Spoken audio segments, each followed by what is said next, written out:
By definition, standards are coming together, developing a consensus. You need, very sophisticated systems. You need a global language of business. You need common standards. You need, unique identifiers. Sharing certain information, not all information, not competitive information, because it benefits everyone in the long run. Trace any object on the internet all around the world. We have standards to help you do that.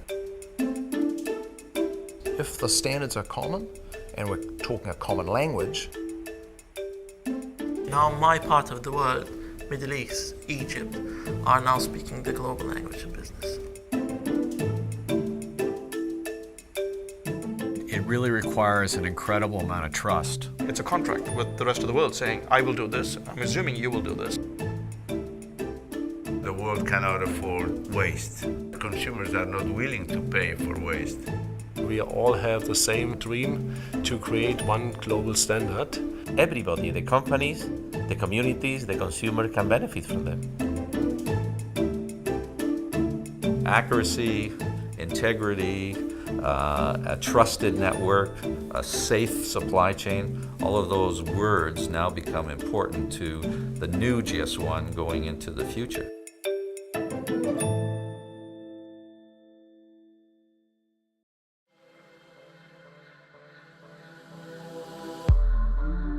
Imagine a world without standards, where red didn't always mean stop, and green didn't always mean go, and railroads spaced their tracks at any width they felt like, and records didn't always spin at 33 1/3, and different buttons on different phones made different tones. And orchestras never got past tuning up, because no one could agree on what key to play in. But standards do in fact exist, because we need them. It's how we make the music play, and get where we're going, and build, and design, and connect, and communicate. And so it was with this standard, the barcode. Like music, truly universal and ingenious. Born of necessity 40 years ago, and brought to life in a Marsh's supermarket in Troy, Ohio, when some Wrigley's chewing gum was the first item ever scanned. Finally solving a problem that had been begging for a solution in grocery stores everywhere. So it's like magic. By magic, you were reading an optical symbol.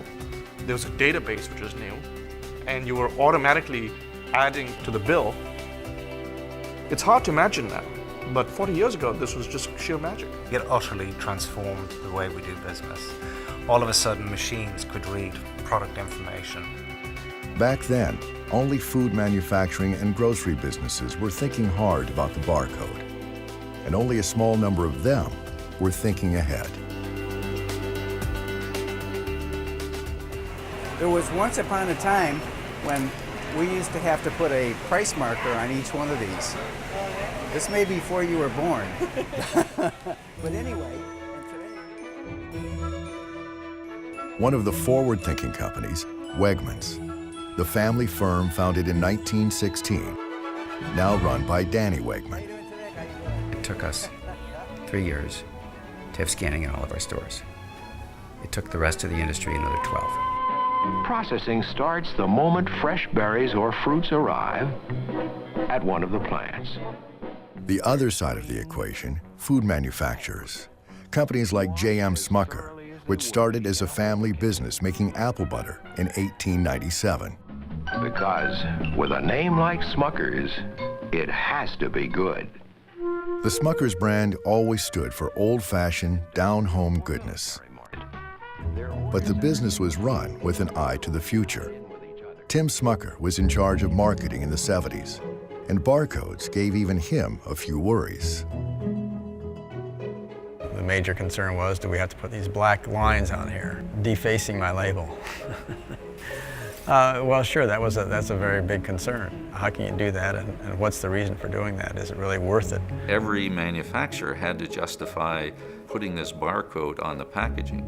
Every retailer had to justify building an infrastructure in the store with automated checkout, cash registers, etc. Businesses resisted change not only because of cost, but also because of an instinctive reluctance to share information. The difficulty comes from, on one side, the competitive nature of our industry. Everyone wants to differentiate, almost by nature. That's how you win in the marketplace. But eventually, with the barcode enabling a single, shared, common language, the decision not to use it made less and less sense. Just imagine if two barcodes couldn't be read by the same scanner, or if the barcode didn't refer to the same data. It would be chaos. And so for this to take off, everyone had to speak the same language right out of the gates. Otherwise it was going to fall apart. So standards is everything here. And getting everyone to A, do it, and B, do it right, was a huge task. It wasn't just a barcode. It was a process to develop standards. Everything in the world that we can do that is not a competitive advantage that provides a level playing field is a standard. You've got to look at standards as a rising tide lifts all boats. It's not a zero-sum game. In other words, a good standard is better for all the competitors, and it results in a type of behavior called cooperation. You cooperate so you can compete. When leaders of the largest retail companies weighed in, a tipping point was reached. By the early 1990s, the barcode standard was global. And what a difference it made.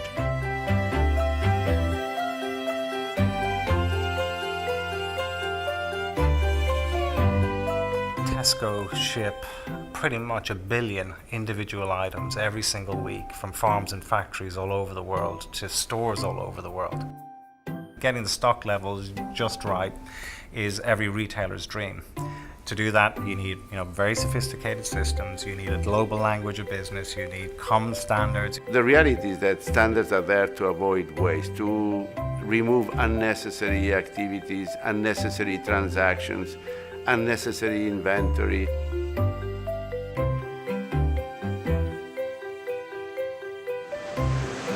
When you look at the number of pieces we have to ship in a single day, you couldn't do that without the automation, the barcoding, all the information that flows through the system.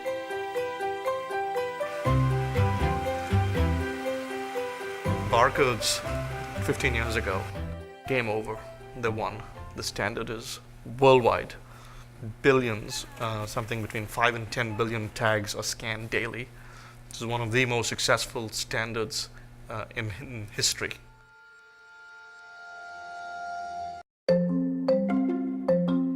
Up until now, GS1 standards are really focused on the supply chain, and that's important to the efficiency of our stores. But going forward, we're using data to sell things to people, and that's a whole new ball of wax. The barcode speaks to the consumer because it gives them access to information. Our customers are going to buy things from us without ever physically having handled the goods or even seen them. It allows them to scan the barcode with their mobile phone and then access the kind of information they want. They're going to rely purely on the data that's presented on a screen or on a mobile phone to make a purchasing decision. So that data has to be right. When a consumer reads a product, the information that they are going to get, if they use our source of information, is going to be trusted information, authentic information. There is, I have to say, also a need for protecting reputations and brands from malicious manipulation of information. So in all those areas, GS1 can help. If the standards are common, and we're talking a common language, then there's a better chance of things like counterfeit goods being picked up. Because authentic goods can be identified in advance because they come from a known source. They've got a pedigree. Pedigree is a simple concept of being able to trace the ownership of the product all the way through the value chain. Using pedigree to spot counterfeit medicines is just one way standards can help fix the healthcare industry. Premier, an alliance of more than 2,700 hospitals and health systems, has one of the biggest reservoirs of clinical data anywhere on the planet. At Premier, we started looking at other industries and saying, what are they doing that makes that ability for them to check out at the counter so efficient? 40 years ago, food was almost 20% of our gross national product. Healthcare was below 10. Today it's reverse. When Danny Wegman says that is applicable to healthcare, I can assure you that he knows, because he's made that happen in his organization. There's an enormous opportunity ahead of us. It's fraught with all the same problems that the barcode had in terms of adoption. Each hospital may have a different database, so that when they want to share that information about what the patient has consumed with another hospital, it may not be the same. You can't have shared electronic information if you don't have standards.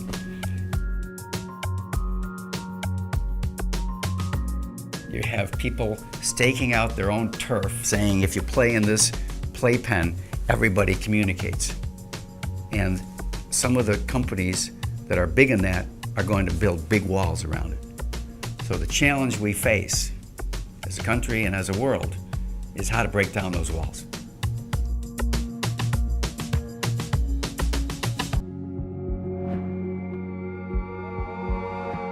Healthcare, manufacturing, retail, all rely on a financial system that undertakes transactions worth over $3 trillion each day. And yet, the financial industry itself has sometimes lacked that pedigree that is so critical to other sectors. So in 2008, when the financial system suffered its historic meltdown, we were trying to disentangle all these contracts and deals, literally one by one, looking at each object and tracing it to figure out how it ended up in another bank. But just imagine if every one of these instruments, every one of these financial contracts had a unique number. And you could say, that's the one that Lehman Brothers sold you. And that was the universal question that every CFO had to answer in 2008. What exposure do we have to Lehman?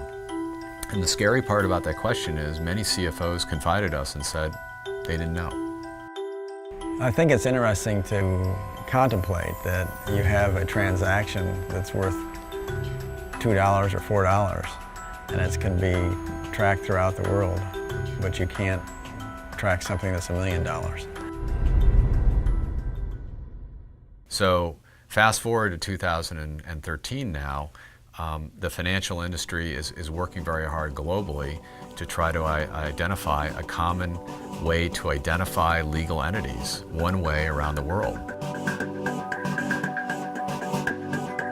It's a long way from what anyone could have imagined when scanners first appeared in supermarkets, and it's about to go even further. Technology is being developed at MIT and auto ID labs around the world to enable a vision they call the Internet of Things.